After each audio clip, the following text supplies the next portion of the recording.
Nah, Saudara, untuk membahas lebih lanjut mengenai mitigasi risiko pemilu 2024, sudah bersama saya saat ini ada Ibu Nita Savitri, anggota Panwas TPS 2019. Beliau merupakan petugas yang sempat dirawat intensif karena kelelahan. Selamat pagi, Ibu Nita. Selamat pagi, Mbak Gita. Apa kabar, Ibu? Alhamdulillah sehat. Ibu, pertanyaanku adalah, sebetulnya awal ketertarikan Ibu ini untuk tertarik menjadi petugas dalam gelaran pemilu di 2019 itu apa, Bu Nita? Ya, merasa terpanggil aja gitu, kayak cari pengalaman juga, Mbak. Kalau dulu kan petugas TPS, terus ada tawaran Panwas gitu, terus saya terima. Terus apa yang menjadi tugas Anda ketika itu saat menjadi pengawas di TPS, Bu Nita? Ya, mengawasi kondisi TPS, misalnya kalau ada komplain atau kalau ada kesalahan apa gitu. Ya, terus ada misalnya ada lansia atau ada yang butuh kita ya ikut sama petugas TPS mengawasi. Gitu. Kemudian apa yang paling menjadi poin tersulit ketika Anda bertugas sebagai petugas Panwas di 2019 ketika itu, Bu Nita? Yang tersulit sebenarnya ya pasti ya, Mbak, ya kalau Panwas ya tugasnya kayak gitu-gitu ya, mungkin karena durasi waktunya itu. Ibu, Anda merupakan salah satu korban yang juga dirawat intensif. Bisa diceritakan ketika itu hal itu terjadi bermula seperti apa sampai pada akhirnya Anda mesti dirawat secara intensif, Bu Nita? Iya, waktu itu saya kan bertugas seperti biasa ya, Mbak, ya. Dari pagi sampai sekitar jam 18 kalau nggak salah. Jadi semula saya masih biasa aja, masih belum ada keluhan apa-apa. Sampai pada saat sebelum maghrib itu saya merasa perut saya itu kayak kram gitu, terus kayak kenceng gitu. Terus pada saat itu saya numpang ke kamar mandi si tuan rumah, saya lihat itu sudah ada perdarahan. Ketika Anda sadar bahwa telah terjadi pendarahan, apa yang membuat Anda tetap ingin terus untuk bertugas jadi Panwas, Bu Nita? Ya, saya mencoba bertahan dulu, maksudnya saat itu kan masih posisi penghitungan suara, Mbak. Jadi saya maksudnya masih tugas itu saat itu masih ringan, masih duduk gitu kan. Saya coba bertahan, terus saya pulang dulu memakai pembalut. Terus saya kembali lagi ke situ kan. Saya pikir masih duduk gitu kan tugasnya. Saya coba lanjut gitu. Terus lama-lama kok nggak tahan, terus sakitnya semakin jadi-jadi gitu, semakin kencang. Terus saya minta petugas hansip di situ untuk mengantarkan ke bidan desa setempat.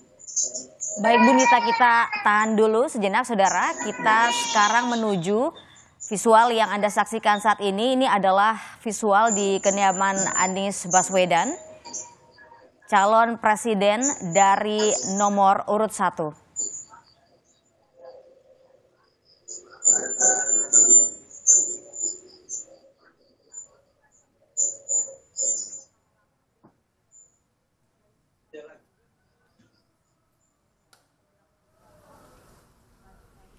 Visual yang Anda saksikan saat ini adalah persiapan dari Anies Baswedan untuk melaksanakan kegiatan di pagi hari, Saudara.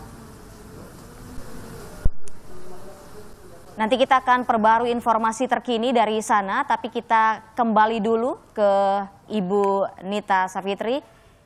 Ibu, kita lanjutkan cerita kita tadi, Ibu.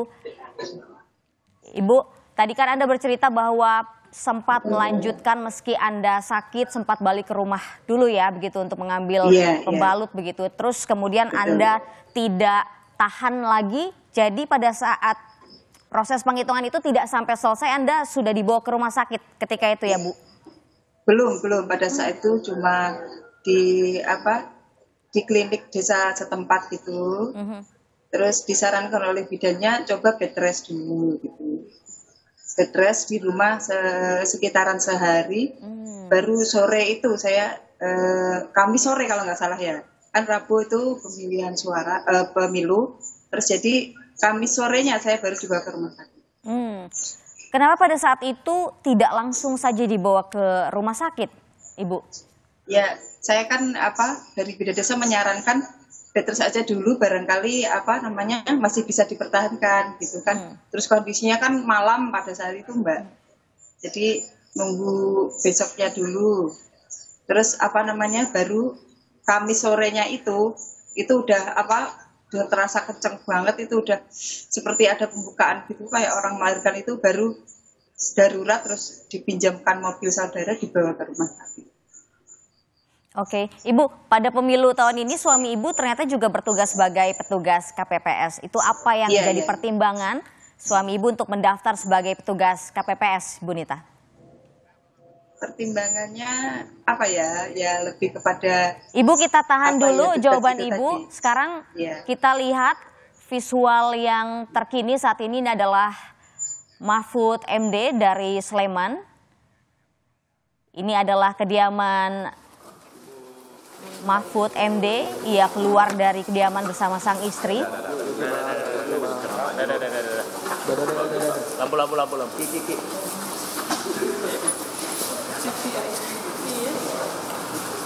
Ini lagi ini yang roll ya.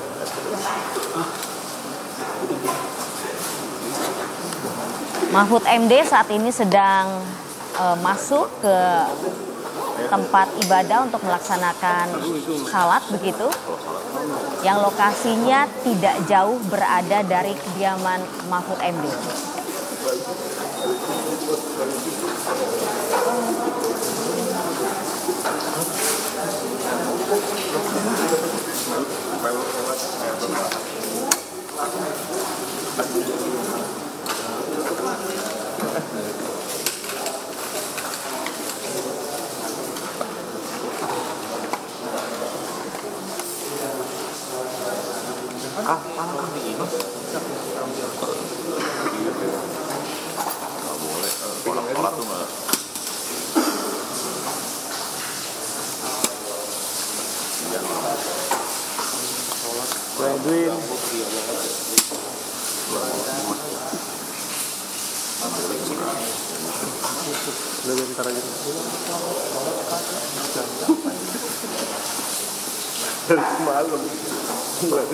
Dari informasi yang kami terima, saudara, bahwa nanti setelah Mahfud MD selesai melaksanakan sholat subuh berjamaah di masjid kompleks kediamannya saat ini, ia akan berkenan untuk melaksanakan doorstop atau konferensi pers. Situ Anda juga lihat bahwa rekan-rekan media sedang melakukan peliputan saat ini di sana.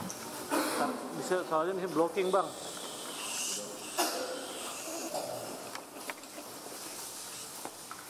Kalau saat ini visual yang Anda saksikan ini adalah kediaman Anies Baswedan. Beberapa orang nampak di sana, saudara. Kita akan lihat beberapa saat lagi Anies Baswedan akan segera keluar untuk melakukan sholat subuh.